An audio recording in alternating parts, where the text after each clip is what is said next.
जय हिंद। मैं हूं परवेज पवार और आप देख रहे हैं एलकेबी हिंदुस्तान। उत्तर प्रदेश की 2027 के विधानसभा चुनाव को लेकर अलग अलग विधानसभा सीटों के वर्तमान सियासी समीकरण को लेकर हम आपसे चर्चा कर रहे हैं। पूर्व में हम सहारनपुर और शामली जनपद की सभी विधानसभा सीटों के बारे में आपको बता चुके हैं। आप वीडियो देख सकते हैं, यूट्यूब चैनल पर हमारे उपलब्ध है। इस वीडियो में हम मुजफ्फरनगर जनपद की पुरकाजी विधानसभा सीट को लेकर चर्चा करेंगे। आपको बता दें कि यह वीआईपी सीट है क्योंकि यहां से विधायक अनिल कुमार प्रदेश सरकार में कैबिनेट मंत्री हैं। अनिल कुमार सपा राष्ट्रीय लोकदल गठबंधन से 2022 के विधानसभा चुनाव में विधायक बने थे। उसके बाद राष्ट्रीय लोकदल और भारतीय जनता पार्टी का गठबंधन हुआ और उस गठबंधन में वह उत्तर प्रदेश सरकार में मंत्री बने।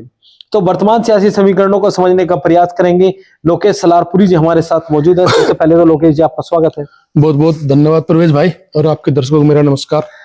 लोकेश जी, 2027 के विधानसभा चुनाव के वर्तमान सियासी समीकरणों को लेकर हम अलग अलग सीटों की चर्चा कर रहे हैं। इस वीडियो में हम पुरकाजी विधानसभा सीट को लेकर चर्चा कर रहे हैं। पुरकाजी विधानसभा सीट के सियासी समीकरणों को किस तरह से देखते हैं, क्योंकि पूर्व में सपा राष्ट्रीय लोकदल गठबंधन के अनिल कुमार यहां से विधायक बने थे, तो 2027 को लेकर किस तरह से देखते हैं? देखो, अभी जब पिछली बार हमने उसकी सीट का किया था विश्लेषण, थाना भवन सीट का, तो जो चीज वहां सामने आई थी लगभग वही समीकरण यहाँ किसी हद तक थोड़ी चेंजिंग के साथ सामने आता है।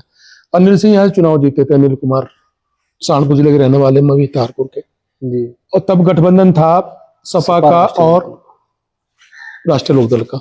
ये चुनाव जीते, वो अलग बात है, फिर गठबंधन बीजेपी में चले गए और ये आज मंत्री है अनिल जी। खैर, अब यहाँ की भी वही दिलचस्प कंडीशन है। यहाँ भी सबसे बड़ा जो वोटर का स्टैक है वो लगभग 1/3 मुस्लिम का, 1 लाख के आसपास वहां वोट मुस्लिम के हैं। लगभग कोई 50-60 हजार के करीब वहां जाटा वोट भी हैं, 60 हजार के करीब दलित वोट, एससी वोट, और जाट लगभग कोई 24-25 हजार के करीब जाट वोट भी है वहां। 30-32 हजार गुज्जर वोट भी है, लगभग 50-60 हजार वोट स्वर्ण समाज का भी है। तो पिछली बार वहां से अटवाल चुनाव आ रहे थे, प्रमोद अटवाल, हालांकि बहुत कम अंतर से आ रहे थे, वो जो बीजेपी कैंडिडेट थे बहुत कम अंतर से आ रहे थे। तो आप ये मान करके चलिए कि बीजेपी के पास इतना वोट है जो जितना अटवाल लेके चले गए थे, ये मोटे तौर पर नजर आता है। लेकिन एक फर्क है, 2022 के चुनाव में लगभग कोई ये बाइपोलर चुनाव हो गया था कि दो ही पार्टी थी, कायदे में मजबूती से दो ही चुनाव लड़ रही थी, बाइपोलर चुनाव था। उसमें बसपा का आसपा का कैंडिडेट भी था, बसपा का कैंडिडेट भी 20-25 हजार वोट लेके गया था, 2.5-3 हजार वोट चंद्रशेखर भी लेके गया था। चंद्रशेखर, उमा किरण वहां से एसपी की, जी एसपी की उमा किरण रही थी। और बसपा से भी कोई लड़ा था, मेरे ख्याल 25-26 हजार वोटों भी लेके गए थे। बसपा से कौन लड़े थे? सुरेंद्र पाल सिंह लड़े थे, 27-28 हजार वोटों भी लेके चले गए थे सुरेंद्र पाल भी। तो आज अगर हम सिनेरियो देखते हैं 2022 के रिजल्ट के आधार पे, आज राष्ट्रीय लोकदल और भाजपा का गठबंधन है। राष्ट्रीय लोकदल के पास कैंडिडेट कौन आएगा, फिर वही बात है, सीट किसके हिस्से में जाएगी, किसको देंगे। पिछली बार तो सपा के साथ था गठबंधन, कहने को तो ये भी कहा जाता कि सपा ने अपने कैंडिडेट को उनका सिंबल दिया था, इस तरह की चर्चा। सपा के नेता थे भी, वो सिंबल उनका आया था। अब होगी असली परीक्षा, राष्ट्रीय लोकदल की भी असली परीक्षा होगी और बीजेपी की भी असली परीक्षा होगी यहाँ। तो फिलहाल जो है बिल्कुल वही ओपन सीट पड़ी हुई है फिलहाल। और जो मैं आपको थाना भवन सीट के बारे में बताया था कि जो सोशल इंजीनियरिंग जितनी बेहतर तरीके से करेगा और बेहतर कैंडिडेट लेके आएगा जी, ये तो सुरक्षित सीट है। और सपा से जसवीर वाल्मीकि का नाम चर्चाओं में है। बिल्कुल है, जसवीर वाल्मीकि अभी जिनके यहाँ अभी वो आए भी थे, अखिलेश यादव। जी मैं इसलिए कह रहा हूँ सोशल इंजीनियरिंग सुरक्षित सीट है, इसमें कोई शक नहीं है, दलित को मिलेगा।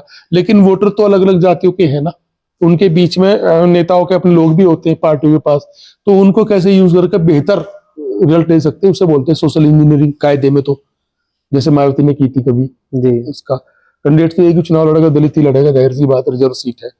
सपा के पास जसवीर वाल्मीकि है, मजबूत कैंडिडेट है, लोकसभा चुनाव भी लड़े थे, अभी हाथरस से लड़े थे, और अखिलेश के बहुत करीबी, इतने करीबी है कि उनके शादी में भी अखिलेश जी आए थे सहारनपुर जसवीर वाल्मीकि के यहाँ। तो मुझे लगता है कि जसवीर वाल्मीकि तो लगभग कन्फर्म है इधर से, लेकिन राष्ट्रीय लोकदल और भाजपा का गठबंधन हम मान के चलते हैं कि रहेगा। अब अनिल जी का टिकट होगा क्या रहेगा, उम्मीद तो है कि रहेगा उन्हीं का ही, दोनों चुनाव लड़ेंगे, तो कांटे की टक्कर जबरदस्त रहेगी। थोड़ा सा मेरे हिसाब से अगर समीकरण देखूं वोट का, और लेकिन पीडीए की इस प्रभावशाली सीट अगर मैं पर देखूं, इस सीट पर एएसपी को भी इग्नोर नहीं किया जा सकता, बीएसपी को भी इग्नोर नहीं किया जा सकता, क्योंकि बीएसपी के टिकट पर अनिल कुमार विधायक रहे हैं पूर्व में इस सीट से। इसके अलावा एएसपी से जो एएसपी के भीम आर्मी एकता मिशन के राष्ट्रीय अध्यक्ष हैं शायद विनय रतन कटारिया जी, वो यहाँ से चुनावी चुनाव की तैयारी कर कोशिश रहे में हैं लगे हुए हैं। और संभावना है कि वो यहाँ से चुनाव लड़ सकते हैं क्योंकि सुरक्षित सीट है। तो एएसपी का बड़ा चेहरा आने के बाद